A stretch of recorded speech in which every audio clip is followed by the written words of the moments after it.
On the edge of a small village stood a lonely hill. Every evening, a boy named Arav sat there with his dog Antum. Arav was 12 years old, quiet, thoughtful, and different from other children. While others played cricket and shouted happily, Arav sat and listened to the wind. He believed the wind carried messages from the world, stories, hopes, and dreams. Antum, his brown dog with shining eyes, always sat beside him, wagging his tail. One day, as the evening turned orange and gold, the wind blew stronger. Arav closed his eyes and listened. He heard something faint, like a whisper saying, "Follow your heart, little one." He opened his eyes in surprise. Antum barked softly, as if he too had heard it. From that day, Arav started believing that the wind was guiding him toward something important. That night, Arav dreamt of a bright red kite flying higher than all others. He saw himself holding the string tightly, smiling as the kite touched the clouds. When he woke up, he whispered to Antum, "Antum, I want to make the biggest kite in the village." Antum wagged his tail wildly, as if saying, "Yes, let's do it." Arav told other children his plan. They laughed at him. You can't even climb a tree properly," one boy teased. Another said, "Your kite will never fly."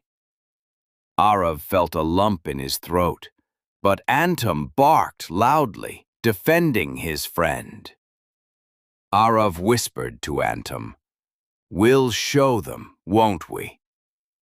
For many days, Arav collected bamboo sticks, paper, and thread. He didn't have much money, so he used what he could find: old newspapers, broken sticks, leftover cloth. Antum helped by bringing small sticks in his mouth. Every night, under a small lamp, they worked together silently. Sometimes the kite tore apart, but Arav didn't give up. He remembered the whisper, "Follow your heart." The day before the kite festival, a heavy storm came. Rain washed away Arav's almost finished kite. He ran outside in the storm, searching for it, but it was gone. He sat in the mud, crying softly, while Antum licked his hands. The wind, his old friend, was silent that night. Arav whispered, "Maybe I was foolish to believe." The next morning, the sky was clear and bright. Antum barked excitedly and ran toward the field. Arav followed, and there, stuck in a bush, was part of his kite. The paper was torn, but the frame was still strong. Arav smiled again. "We can fix this, Antum." They worked all day, repairing, patching, tying knots. The wind began to blow gently again, like it was cheering for them. The festival day arrived. Colorful kites filled the sky: blue, yellow, green, purple. Arav stood at the edge of the field with his red kite, patched with newspaper and love. People laughed again when they saw it, but Arav didn't care this time. He looked at Antum and said, "Ready?" Antum barked. Arav ran with all his strength and let the kite go.